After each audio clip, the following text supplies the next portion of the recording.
Hello guys, welcome to our channel. నేను మీ వెంకట్ తేజ. ప్రస్తుతం మనతో పాటు చిరంజీవి నాయక్ గారు ఉన్నారు. అతనితో మాట్లాడే ప్రయత్నం చేద్దాం. నమస్తే అండి. నమస్తే అండి. సో మీరు రీసెంట్గా జై భారత్ పార్టీ నుంచి మీరు పోటీ చేశారు ఒక నియోజకవర్గంలో, ఆంధ్రప్రదేశ్లో. దానికన్నా ముందు మీరు జనసేన పార్టీలో కూడా ఒక కీలక వ్యక్తిగా వ్యవహరించినట్లు మాకు తెలుసు. మీరు బయటకు వచ్చి తర్వాత ఈ జై భారత్ పార్టీ నుంచి పోటీ చేశారు. అండ్ ప్రజెంట్ ఆ పార్టీ నుంచి కూడా దూరంగా ఉన్నారని తెలిసింది. అండ్ రీసెంట్గా తిరుపతి లడ్డు గురించి ఒక ఇష్యూ నడుస్తుంది. ఇదే టైంలో మీ ఎక్స్ అకౌంట్లో కానీ అలాగే మీ వాట్సాప్ స్టేటస్లు కానీ పవన్ కళ్యాణ్ గారి గురించి మొత్తం పూర్తిగా వ్యతిరేకంగా ఉన్నాయి, ఒక ట్రోలింగ్ టైప్లో ఉన్నాయి. ముఖ్యంగా ఏదైతే ఆయనకు సంబంధించిన సినిమా సాంగ్ ఉందో నారాజు గాకురం అన్నయ్య, దాన్ని ట్రోల్ చేస్తున్నారు మీరు.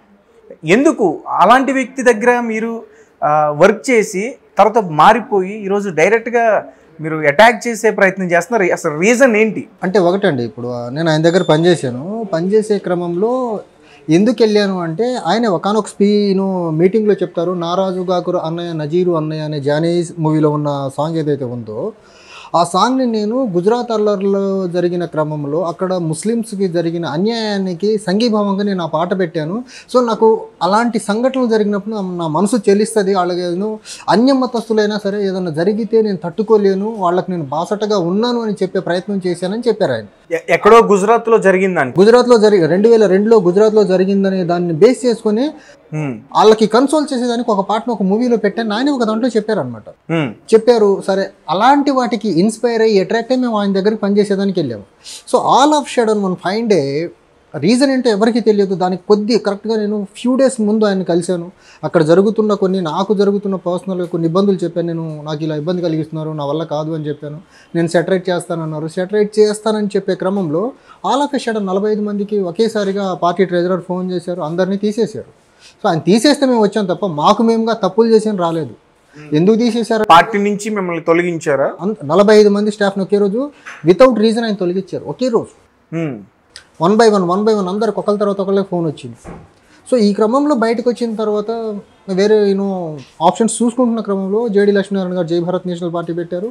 సో ఆయన అవకాశం ఇచ్చారు, వినుకొండ నుంచి కంటెస్ట్ చేశాము. తర్వాత ఓటమి చవి చూసిన తర్వాత కొంచెం పాలిటిక్స్కి దూరంగా ఉండి పర్సనల్ లైఫ్ని ముందుకు ప్రాపర్గా లీడ్ చేద్దామనేసి క్వైట్గా ఉన్నా. ఈ క్రమంలో తిరుపతి లడ్డు గురించి జరుగుతున్న ఏదైతే వివాదం ఉందో దాన్ని బేస్ చేసుకొని సోషల్ మీడియాలో చూస్తున్న క్రమంలో రకరకాలుగా జరుగుతూ ఉన్నాయి. సో నాకు అక్కడ అనిపించింది ఏంటి, నేనేం ట్రోల్ చేయట్లా పవన్ కళ్యాణ్ గారిని. ఆంధ్రప్రదేశ్లో ఆయన ఉప ముఖ్యమంత్రి అయిన తర్వాత వారాహి దీక్ష చేశారు. తర్వాత ఇప్పుడు ప్రాయశ్చిత్త దీక్ష అంటున్నారు. దట్స్ ఫైన్, ఆయన పర్సనల్గా ఏదైనా చేసుకోవచ్చు, వ్యక్తి కాదా అని ఎవరు అబ్జెక్ట్ చేయట్లేదు. ఇప్పుడు ఆయన ఉప ముఖ్యమంత్రి అయిన తర్వాత వినుకొండలో ఒక బ్రూటల్ మర్డర్ జరిగింది, దాని మీద ఆయన నోరెత్తలేదే. కలకట్టాలో రేప్ ఇన్సిడెంట్ జరిగింది, దాని మీద నోరెత్తలేదు ఆయన. వినుకొండలు అంటే చేయి నరికేశారు అదేనండి, మర్డర్ చేసేసారు ఒకతన్ని. వినుకొండలో మర్డర్ మీద స్పందించలా. గుడ్లవల్లేరు కాలేజ్ ఇన్సిడెంట్ ఏదైతే బాలికల హాస్టల్స్లో సీక్రెట్ కెమెరాస్ పెట్టారు, దాని మీద దగ్గరగా 2-3 రోజులు పెద్ద ఇష్యూ అయినా దాని మీద ఆయన నోరెత్తలేదు. తర్వాత ఆయన కలకట్టాలో రేప్ జరిగింది, ఈయనకు ప్రాపంచిక స్వభావం కలిగిన వ్యక్తి. కలకట్టా ఇన్సిడెంట్ దేశం మొత్తం అల్లకల్లోలం అవుతుంది, దాని మీద మాట్లాడలేదు. వరదలు వచ్చినప్పుడు వరద సహాయక చర్యలు ఎక్కడ కనపడలేదు. విజయవాడ మొత్తం మునిగిపోయింది, ఎక్కడ కనపడలేదు. పోనీ ఈయన ప్రాతినిధ్యం విజయవాడ ఇష్యూకి సంబంధించి, ఆ వరదలకు సంబంధించి అంటే అతను బయటకు వస్తే మళ్ళీ ప్రజలు ఇబ్బంది పడతారు. ప్రజలు వరదల్లో ఇరుక్కున్న క్రమంలో వరదల్లో నుంచి మేము బయటికి వెళ్ళి మా ప్రాణాలు ఎలా కాపాడుకోవాలనుకుంటారా? ఒక సినిమా యాక్టర్ ఉప ముఖ్యమంత్రి వచ్చారు, ఈయన చూసుకుంటే మనం ప్రాణాలు ఈ వరదల్లో పోగొట్టుకుందామని అనుకుంటారా ఎవరన్నా? మీకు మీ ప్రాణం ఇంపార్టెంటా? సెలబ్రిటీ వస్తే సెలబ్రిటీని చూస్తూ ఊరుకుంటారా మీరు ప్రాణాపాయ స్థితిలో ఉన్నప్పుడు? సో బేసిక్ కామన్ సెన్స్తో ఆలోచించండి మీరు. మీకు మీ ప్రాణం ఇంపార్టెంటా? సెలబ్రిటీని చూస్తూ చచ్చిపోవడం ఇంపార్టెంటా మీకు? అక్కడున్న సిచ్యువేషన్ ఏంటి? అందరూ ప్రాణాలు అరచేతిలో పట్టుకొని వరదల్లో ఇరుక్కొని ఉంటే ఈయన వెళ్తే చూస్తా ప్రాణాలు కోల్పోతారండి వరదల్లో. అక్కడ కనపడలేదు ఈయన. తర్వాత ఆల్ ఆఫ్ ఎ సడన్ ఇది మంచి ప్రభుత్వం అని 100 రోజుల్లో పబ్లిసిటీ ఒకటి స్టార్ట్ చేశారు. అందులో ఈ ఫెయిల్యూర్స్ వినుకొండ విషయం మీద మాట్లాడలేదు, మర్డర్ మీద, గుడ్లవల్లేరు ఇన్సిడెంట్ మీద మాట్లాడలేదు, తర్వాత వరద సహాయక చర్యలు ఎక్కడ కనపడలేదు. ఇవన్నీ ఈయన మీద నెగిటివ్స్ వస్తున్న క్రమంలో గుడ్డ కలిసి మీదేసేయాలి. అది కూడా ఇప్పుడు తిరుమల లడ్డు ఇన్సిడెంట్ మనం చూసుకుంటే జూలైలో రిపోర్ట్ వస్తే సెప్టెంబర్ 17-18వ తారీఖు వరకు దుప్పటి కప్పుకొని నిద్రపోతున్నారు ముఖ్యమంత్రి ఉప ముఖ్యమంత్రి ఇద్దరు కలిసి. అప్పుడే చెప్పాలి కదా, జూలైలోనే చెప్పాలి కదా. అప్పటి వరకు ఇద్దరు దుప్పట్లు కప్పుకొని రగ్గులు కప్పుకొని పడుకున్నారా వీళ్ళిద్దరు, చంద్రబాబు నాయుడు గారు, పవన్ కళ్యాణ్ గారు? అంటే వీళ్ళు టైం కోసం అంటే అది చాలా సెన్సిటివ్ కదా, మళ్ళీ ప్రజల్లోకి అలాంటి వార్త వెళ్తే. నిన్న ఈయన ప్రాయచిత్త దీక్ష వేసుకొని ఓ గగ్గోలు పెట్టి అరుస్తున్నాడు కదా. దీక్షలో ఉన్న మనిషి ఎంత ప్రశాంతంగా ఎంత కూల్గా మాట్లాడాలి. ఈయన మత ప్రచారకుడిలా ఈయన ఒక హేట్రేట్ ప్రమోట్ చేసేలా మాట్లాడాడు కదా. అప్పుడు సొసైటీలో ఎనిమిటి పెరగదా, అప్పుడు సెంటిమెంట్ ఇష్యూ కాదా అది. సో ఈ క్రమంలో ఎన్ని ఫెయిల్యూర్స్ని కప్పిపుచ్చేదానికి తిరుమల లడ్డు ఇష్యూని తీసుకొచ్చారు. ఇప్పుడు తిరుమల లడ్డులో నిన్నటి నుంచి మళ్ళీ సోషల్ మీడియాలో చూస్తాం పాన్పరా గుట్కా ప్యాకెట్లు వచ్చాయంట. బట్ దాని మీద ఎందుకు మాట్లాడరు? ఇంకో దీక్ష చేపట్టాలి పవన్ కళ్యాణ్ గారు, పాన్పరాకు దీక్ష చేపట్టాలి తిరుపతి లడ్డు గురించి. ఆయనకి సెంటిమెంట్ కదా. ఆయన ఒకనొక స్టేజ్లో ఉన్నారు, నాకు మతం లేదు కులం లేదు, మా భార్య క్రిస్టియన్ మా పిల్లలు క్రిస్టియన్ అంటాడు. నాకు ఏదైనా నేను భార్య క్రిస్టియన్ అని తెలుసు కానండి, పిల్లలు క్రిస్టియన్ ఎప్పుడు చెప్పారు ఆయన చెప్పారు. నా కూతురు క్రిస్టియన్ అని ఆయన చెప్పారు స్వయాన మీటింగ్లో. వినిపించమంటారా? వీడియో ఉంది ఇప్పుడు. ఓకే మేము చూస్తాం. Okay right. స్వయాన నా భార్య నా పిల్లలు క్రిస్టియన్ అంటారు, నేను పరమతాన్ని గౌరవిస్తానంటారు. మొన్న పిఠాపురం ఎన్నికల క్యాంపెయిన్లు అండి, జానీ మాస్టర్ని పక్కన పెట్టుకుని నేను గుండెలకు హత్తుకుంటానని మైనార్టీలు అన్నారు. కానీ నిన్న ఈయన పరాయచిత్త దీక్ష వేసిన క్రమంలో పరమతం మీద విషం కక్కాడినా. ఈయనలో ఉన్న మతం మాది బయటకు వచ్చాడు. ఒక మత ఉన్మాదంతో మాట్లాడినట్టుంది కానీ ఒక రాష్ట్రం యొక్క ఉప ముఖ్యమంత్రిలా మాట్లాడలా. ఇన్సిడెంట్ జరిగింది తిరుపతిలో లడ్డు విషయంలో. జరిగినప్పుడు ఎంక్వైరీ చేసి కల్పరేట్స్ మీద యాక్షన్ తీసుకోవాలి కదా. మీరు చేయకుండా సొసైటీలో బయటికి వచ్చి డైరెక్ట్గా ఎనిమిటీ పెంపొందిస్తే దానికి ఏ రకమైన సిగ్నల్స్ వెళ్తాయి సమాజంలో? మీరు ఈ రకంగా సొసైటీలో రిలీజియస్ హార్మోనీని దెబ్బతీసేస్తే రాష్ట్రంలో పెట్టుబడులు వస్తాయా? ఇన్వెస్టర్స్ వస్తారా? కొత్త వాళ్ళు ఇన్వెస్టర్స్ రాకుండా ఆంధ్రప్రదేశ్ గ్రోత్ ఎలా జరుగుద్ది? ఎంప్లాయ్మెంట్ జనరేషన్ ఎలా జరుగుద్ది? వీటి మీద మాట్లాడకుండా ఆంధ్రప్రదేశ్కి ఈయన గెలిస్తే ఏం చేస్తానో చెప్పారు. సూపర్ 6 గురించి మాట్లాడరు. ఈయన చేస్తానన్న వేటి మీద మాట్లాడరు. పిఠాపురాన్ని ఒక ఫారిన్ కంట్రీ సిటీలో తయారు చేస్తానన్నాడు, వాటి మీద మాట్లాడరు. తీసుకొచ్చి లడ్డు మీద మాట్లాడతారు. పోనీ ఇదే తిరుపతి గురించి ఈయనేమన్నాడు? ఈయన ప్రీవియస్గా 19లో ఓడిపోక ముందు తిరుపతిలో ఇన్సిడెంట్ ఏదైనా జరిగితే అక్కడ ఎమ్మెల్యే అధికారులు కూర్చొని మాట్లాడుకొని సెట్ చేయాలన్నారు. ఇప్పుడు కూడా అదే చేయాలి కదా. నువ్వెందుకు దీక్ష చేస్తున్నావు? అసలు హిందువులందరూ ఆత్మపరిశీలన చేసుకొని హిందువులందరూ నేను అసలు హిందువులను అడిగేదానికి నీకున్న రైట్ ఏంటి? నువ్వు ఎవరు? నువ్వు ఒక రాష్ట్రానికి ఉప ముఖ్యమంత్రి అంతే. హిందూ సమాజానికి మొత్తాన్ని ఒకళ్ళతో తీసుకున్న మనిషివి కాదు కదా నువ్వు. నువ్వు మత ప్రబోధకుడువా? కాదు కదా. పోనీ హిందువులందరూ పేటెంట్ రైట్ తీసుకున్న హిందువుల కోసం పనిచేస్తున్న మనిషివా? కాదు కదా. పోనీ నువ్వు హిందువుల కోసం పనిచేసే మనిషివైతే ఎలక్షన్ ర్యాలీస్లో మా ఆవిడ క్రిస్టియను, మా కూతురు క్రిస్టియను, నాకు జానీ మాస్టర్ లాంటి వాళ్ళు అంటే నువ్వు గుండెలకు హత్తుకుంటాననే మాట ఎందుకంటావు మరి? అప్పుడు అన్ని కులాలు అన్ని మతాలలో ఓట్లు కావాలా నీకు? ఎన్నికలకు ముందు ఒక నాటకం, ఎన్నికల తర్వాత ఇంకో నాటకమా? ఇప్పుడు ఈ ప్రాసెస్ మొత్తంలో బీజేపీ ఆర్ఎస్ఎస్ వాళ్ళు ఇతన్ని ఎన్నికల్లో గెలిచేదానికి ఫేవర్ చేశారు. పొత్తు లేకపోతే పవన్ కళ్యాణ్ అనే వ్యక్తి జీవితంలో ఎమ్మెల్యే కాలేడు. 2019లో చూసాం, పోటీ చేసిన 2 స్థానాల్లో ఓడిపోయారు. అంటే ఓడిపోయిన స్థానంలో కాపులు అత్యధికంగా ఓటర్లు ఉన్న ప్రాంతాలు గాజువాక కానివ్వండి, భీమవరం కానివ్వండి, ఆయన సొంత కులం ప్రభావం ఎక్కువగా ఉన్న ప్రాంతాల్లో నేను చిత్తు ఓడిపోయాడు 2 స్థానాల్లో. మరి పిఠాపురంలో కూడా ఎక్కువ వాళ్ళే ఉన్నారు. పిఠాపురం ఆల్టర్నేట్ చూడండి, పిఠాపురంలో highest number of Kapu votes ఉన్న నియోజకవర్గం అది. ఇంకా ఆల్టర్నేట్ లేక ఇంకోటి, నేను వేరే ప్రైవేట్ మీటింగ్స్లో ఈ మధ్య అందరితో కలిసి మాట్లాడుతుంటే చంద్రబాబు నాయుడు గారు చాలా పర్సనల్గా తీసుకున్నారంటే నేను గెలుపు కోసం. ఇదేదో జనసేన గెలుపుగా. అసలు జనసేన అనే పార్టీ సింగిల్గా పోటీ చేయలేని పార్టీ. మీరు 2019 చూడండి, 24 చూడండి. సింగిల్గా పోటీ చేస్తే పోటీ చేయలేని పరిస్థితి. గెలుపు ఎక్కడి నుంచి వస్తుంది దీనికి? ఇప్పటికిప్పుడు రాజీనామా చేసి వెళ్ళమనండి ఎన్నికలకి. సింగిల్గా పోటీ చేయమనండి, పక్కగా ఓడిపోతాడు. ఇప్పుడు నిన్న మాట్లాడిన మాటల్ని బట్టి వేరే మతస్థులు ఎవరైనా ఈయన ఓటేసేదానికి డేర్ చేస్తారా? ఇంత రిలీజియస్ హేట్రేట్ని ప్రమోట్ చేస్తున్న వ్యక్తిని ఎవడన్నా ఓటేసేదానికి సాహసం చేస్తాడా?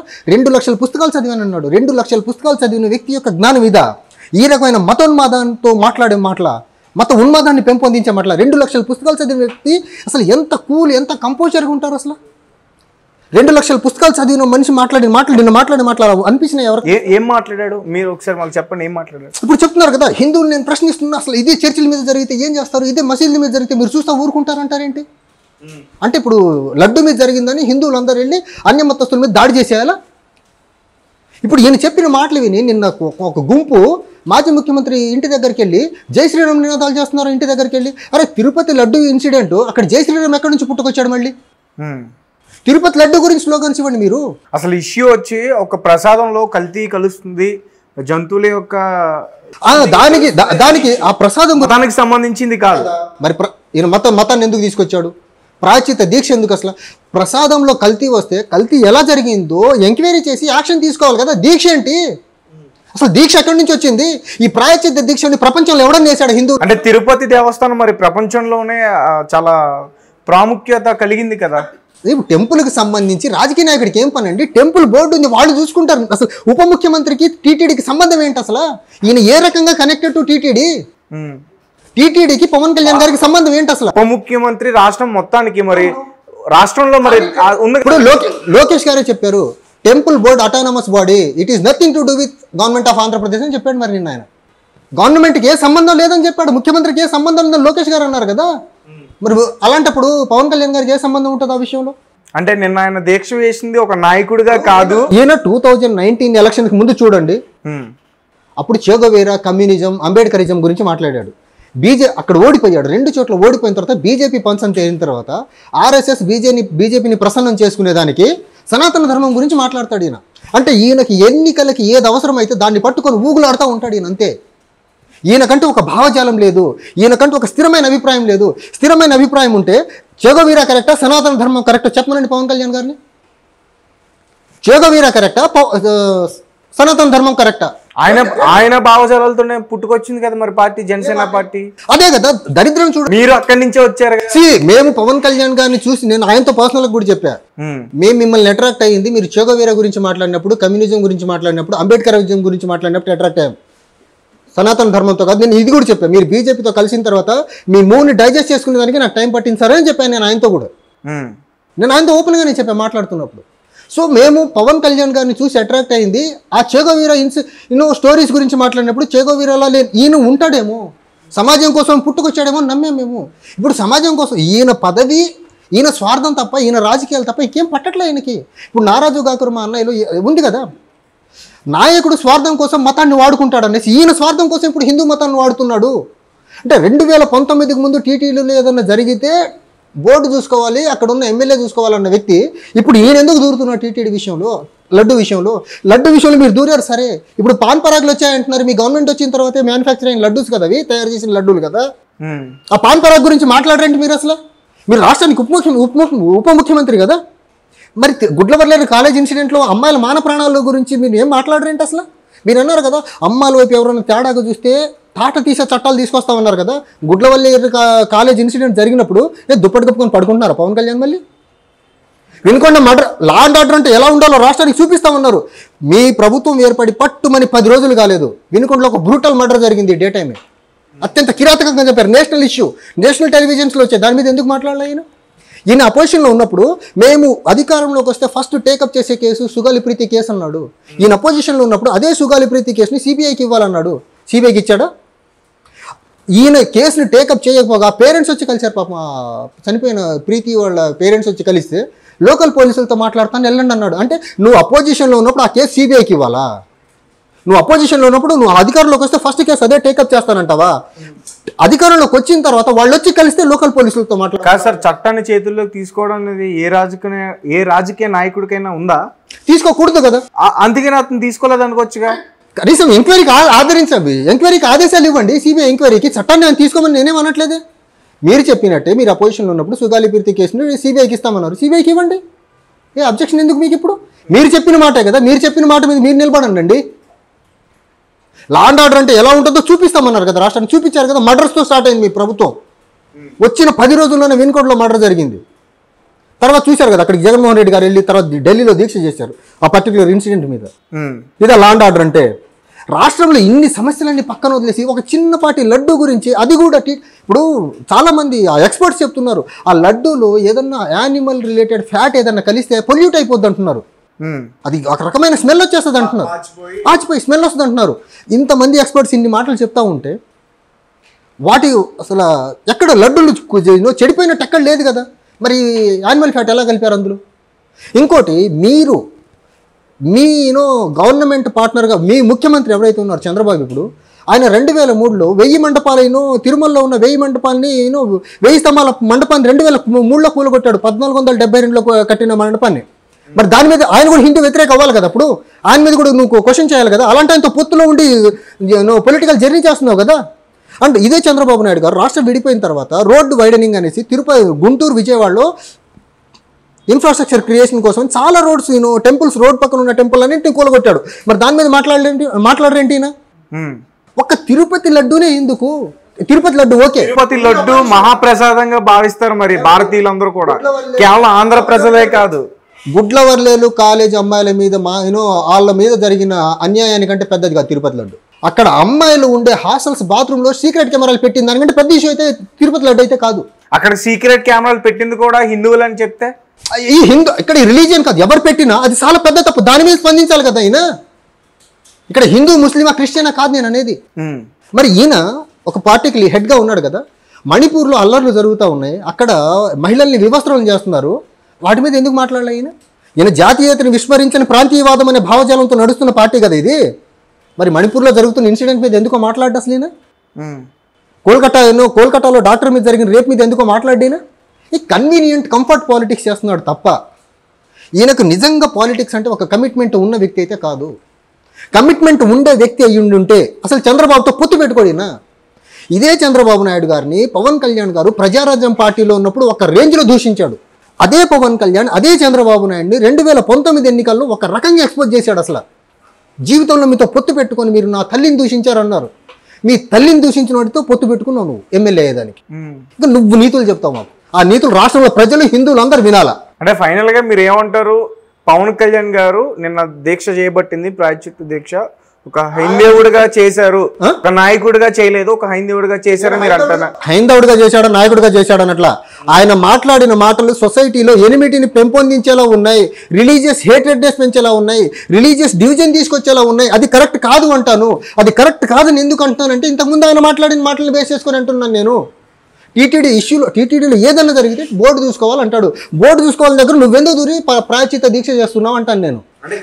ఇంకోటి ఆయన మాటలే, ఆయన బీఫ్ గురించి కూడా వివేకానందుల వారి రెఫరెన్స్ తీసుకున్నారు. నేను వెళ్తున్న దారిలో తిండి లేకపోతే బీఫ్ ఒకటి ఉంటే బీఫ్ తిని ముందుకు వెళ్ళిపోతాను, బీఫ్ కదని నేను తినకుండా ఆగననే మాట కూడా చెప్పాడు. తిండి మీద, ప్రసాదం మీద, దేవుళ్ళ మీద రాజకీయం చేయొద్దు.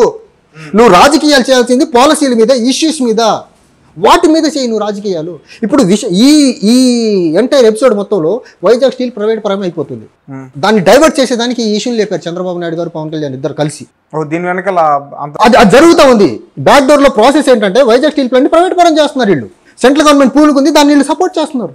ఇంకోటి, ఈ 100 రోజుల్లో నేను ఇందాక చెప్పినట్టు ఫ్లడ్స్ లో ఫెయిల్యూరు, గుడ్లవర్ల ఇన్సిడెంట్ లో ఫెయిల్యూరు, వినుకొండలో మర్డర్ లో ఫెయిల్యూరు, 6 గ్యారంటీ ఇంప్లిమెంటేషన్ లో ఫెయిల్యూరు. ఇసుక దొరకట్లేదు, ఇసుక మరీ దరిద్రం. మా బంధువులే బిల్డింగ్ కన్స్ట్రక్షన్ దాంట్లో ఉన్నారు, బిజినెస్ లో. ఇసుక వైసీపీ గవర్నమెంట్ కంటే ఎక్కువ రేటుకి అమ్ముతున్నారు, అయినా ఇసుక దొరకట్లేదు. ఇప్పుడు వీళ్ళు ఉచిత ఇసుక అనేసి టన్ను కాస్ట్ వైసీపీ గవర్నమెంట్ కంటే ఎక్కువ తీసుకుంటున్నారు ఇప్పుడు వీళ్ళు.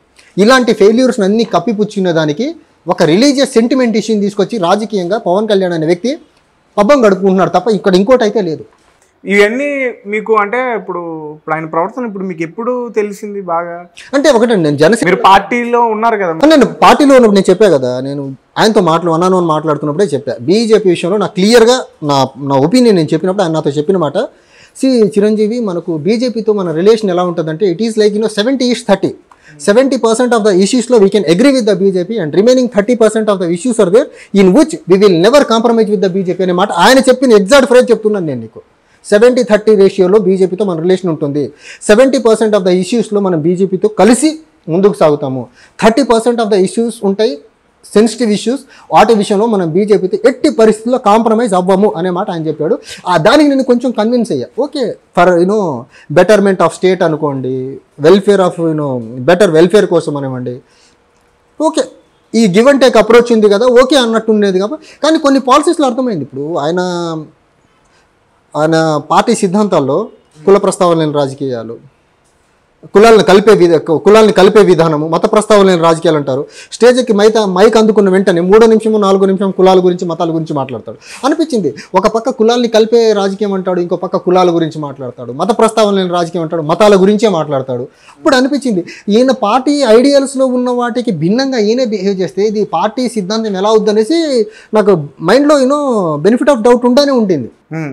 సో ఈ క్రమంలోనే నాకు ఇంకా రాను ఈయన బయట ఒకటి లోపల ఒకటి అనేది క్లియర్గా అర్థమైంది నాకు. అండ్ మీరు నోటీస్ చేస్తే ఆయన పక్కన నికార్సుగా అభిప్రాయం, ఒక నిక్కచ్చి అభిప్రాయం ఉన్న వ్యక్తులు ఒక మనోహర్ గారు తప్ప ఎవరు లేరు అక్కడ. ఎక్సెప్ట్ నాదెళ్ల మనోహర్ గారు. అసలు జనసేన పార్టీలో వెన్నుముక నిటారుగా పవన్ కళ్యాణ్ గారి కన్నా ఆయన ఎక్కువ గౌరవిస్తారని మీరు? సో మనోహర్ గారు చాలా క్రిస్టల్ క్లియర్గా ఉంటారండి పాలసీస్ విషయంలో. ఆయన ఇలాంటి రిలీజియస్ విషయంలో చూడండి, ఇప్పుడు తిరుపతి విషయంలో ఆయన ఎక్కడ ఒక మాట మాట్లాడలేదు. ఆయన ఎంతవరకు ఒక పాలసీ మీద మనోహర్ గారు ఒక కాన్వర్జేషన్ ఉంటుంది తప్ప ఇలాంటి సిల్లీ పాలిటిక్స్ ఆయన అసలు చేయలేదు. కాదండి, ఇప్పుడు పవన్ కళ్యాణ్ గారు దానిపైన స్పందించారు కాబట్టి స్పందించారని ఒక రకంగా ట్రోల్ చేస్తున్నారు. మీరు జర్నలిజం ఎప్పటి నుంచి ఉన్నారు? నేను రీసెంట్ గా వచ్చా. Let me finish. ఇప్పటి వరకు టీటీడీలో ఏదన్నా చిన్న చిన్న అవకతవకలు జరిగితే ఏ ముఖ్యమంత్రి అన్నా ఉప ముఖ్యమంత్రి అన్నా ఈ స్థాయిలో రెచ్చిపోయి మాట్లాడటం విన్నావు నువ్వు ఎక్కడన్నా? ఫస్ట్ థింగ్, ఈయన ఉప ముఖ్యమంత్రి ముఖ్యమంత్రి ఈ స్థాయిలో మాట్లాడలా. ఉప ముఖ్యమంత్రికి అంతేంటి అసలు? ముఖ్యమంత్రి ఉన్నారు కదా, పార్టీలు వేరు కదా. పార్టీలు వేరు కావచ్చు కానీ గవర్నమెంట్లో ఉప ముఖ్యమంత్రి హోదాలో ఉన్నావు కదా, ముఖ్యమంత్రి ఉన్నాడు కదా నీకంటే పైన. ముఖ్యమంత్రి ఈ రేంజ్ లో రెచ్చిపోలే, నీకే అంత అగత్యం ఏం పట్టింది? వచ్చింది ముఖ్యమంత్రే కదా. ఏంటి అంశం తీసుకొచ్చాడు, చల్లబడిపోయాడు కదా ఆయన. అంశానికే మాట్లాడుతున్నాడు ఆయన. ఈయనకలా రెచ్చిపోయి దీక్షలేసి హిందువులందరూ నేను చెప్పినట్టు వినాలా, హిందువుల్ని ప్రశ్నించేదని పవన్ కళ్యాణ్ ఎవడు పవన్ కళ్యాణ్? హిందువుల్ని నేను ప్రశ్నిస్తున్నానని చెప్పాను నిన్న. మీరు గమ్మునుంటే కుదరదు అంటాడు. అసలు హిందువులకి డైరెక్షన్స్ ఇస్తానని పవన్ కళ్యాణ్ ఎవరు? ఇప్పుడు మీరు పవన్ కళ్యాణ్ ఎవరు అని అడిగారు. పవన్ కళ్యాణ్ అనే వ్యక్తి ఆంధ్రప్రదేశ్ లో అన్ని సామాజిక వర్గాలు ఓట్లేస్తే గెలిచిన వ్యక్తి అని నేను అంటా. ఏంటంటే అన్ని సామాజిక వర్గాలు ఓట్లేస్తే గెలిచిన వ్యక్తి నేను అంటా. ఆయన పొత్తు లేకుండా గెలిచి ఉంటే నువ్వు చెప్పేది కరెక్ట్ అయితే తేజ. ఆయన పొత్తులో గెలిచాడు, 3 పార్టీలు గెలిచినాయి. ఆఖరికి కొరియోగ్రాఫర్ జానీ లాంటి వాళ్ళని తీసుకొచ్చి ఆ ముస్లిం ఓట్లు కూడా దండుకున్నాడు అక్కడ ఆయన. ఇవన్నీ లేకుండా పవన్ కళ్యాణ్గా వెళ్ళి ఎలక్షన్ ఫేస్ చేయమని చెప్పు. పవన్ కళ్యాణ్ని జనసేన పార్టీతో ఎలక్షన్ ఫేస్ చేయమని చెప్పు, అప్పుడు ఒప్పుకుంటాను. చెప్పిందా అన్ని కులాలు ఆదరించారు, అన్ని మతాలు ఆదరించారు, అన్ని ప్రాంతాలు ఆదరించారు అనేసి. ఇప్పుడు ఉన్న ఎమ్మెల్యేల్లో కూడా చాలా మంది రైట్ ఫ్రమ్ మనోహర్ గారు వేరే పార్టీల నుంచి వచ్చిన వాళ్ళే కదా. 2014లో ఆయన పార్టీ పెట్టినప్పుడు నా పార్టీలో జోకర్స్కి ప్లేస్ ఉండదు అన్నాడు కదా. మరి వీళ్ళందరూ జోకర్స్ని తీసుకొచ్చిన పార్టీని నడుపుతున్నాడు కదా. ఇప్పుడు ఎమ్మెల్యేల్లో నికార్స్గా జనసేనలో నుంచి పుట్టి పెరిగిన లీడర్ని ఒక్కడిని చూపించు. సాక్షాత్ పవన్ కళ్యాణ్ గారే ప్రజారాజ్యం నుంచి ఇంపోర్ట్ అయిన లీడర్ ఆయన. అసలు ఎక్కడ ఆయన చెప్పిన మాటల మీద ఆయనే నిలబడ్డా అసలు. ఇప్పుడు ఎంటర్ ఎపిసోడ్ మొత్తంలో పర్టికులర్ సౌత్ ఇండియన్ స్టేట్ నుంచి ద్రవిడ సంఘాలు చాలా ఒక ట్విట్టర్లో ఒక స్టేట్మెంట్ చూసాను ఇందాక నేను పొద్దున దగ్గరకు వచ్చే ముందు. Andhra Pradesh travelling in a dangerous path politically అనేసి ఒక స్టేట్మెంట్ చూశాను. ఈయన ఇచ్చే ఒక స్టేట్మెంట్ వల్ల పొలిటికల్గా చాలా డేంజరస్ దారిలో వెళ్తుంది ఆంధ్రప్రదేశ్ అనేది ద్రవిడ సంఘాల నుంచి వచ్చిన స్టేట్మెంట్. సో సౌత్ ఇండియన్ స్టేట్స్లో రిలీజియస్ పాలిటిక్స్ స్పేస్ లేదు అసలు. ఈయన బీజేపీని ఆర్ఎస్ఎస్ని ప్రసన్నం చేసుకునేదానికి ఈ రకమైన కొత్త ఎత్తుగడ, కొత్త నాటకం, కొత్త బూటకం వేస్తున్నాడు. ఈయన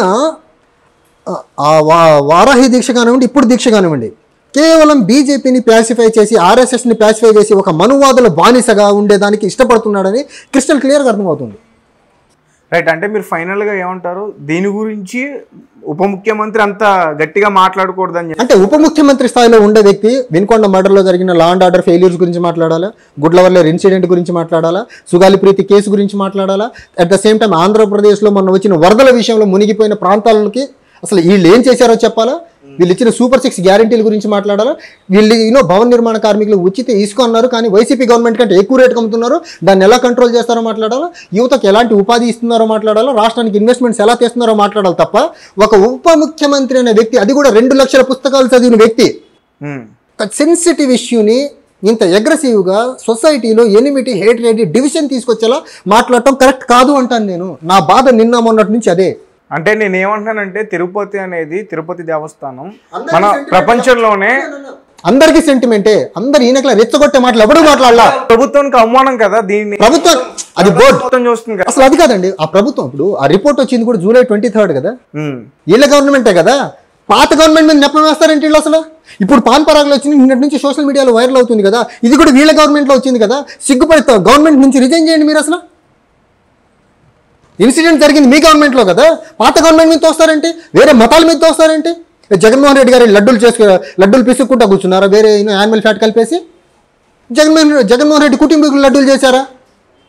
కాదు కదా. జరిగింది జూలైలో. అప్పటికి కూటమి ప్రభుత్వం ఉంది. కూటమి ప్రభుత్వంలో జరిగిన తప్పిదాల్ని పాత ప్రభుత్వం మీద, వేరే మతాల మీద తోస్తారేంటండి బాబు? అక్కడ అసలు మత ప్రస్తావన ఎందుకు వచ్చింది? లడ్డూలు చేసేది, లడ్డు సప్లై లడ్డు మ్యానుఫ్యాక్చరింగ్ కావాల్సిన ఘీ సప్లై చేసిన వాళ్ళ మీద యాక్షన్ తీసుకోవాలి. కానీ జగన్మోహన్ రెడ్డి గారు వేరే మతం ఎందుకు వస్తుంది అసలు అక్కడ? ఓకే, మీకు పొలిటికల్గా జగన్మోహన్ రెడ్డి గారిని టార్గెట్ చేయండి. అసలు మతం జగన్మోహన్ రెడ్డి గారు ఫాలో అయ్యే మతం ఎందుకు వస్తుంది? అలాంటి పవన్ కళ్యాణ్ గారు మీ ఆవిడ ఫాలో అయ్యే మతం కూడా జగన్మోహన్ రెడ్డి గారు ఫాలో అయ్యే మతమే. మతాన్ని ఎందుకు తీసుకొస్తారు మీరు అక్కడ? మీరు జగన్మోహన్ రెడ్డి వైసీపీని ఎక్స్పోజ్ చేయండి. చేస్తే మతం ఏంటి? అసలు మతం అనే ప్రస్తావన ఎందుకు వస్తుంది అక్కడ?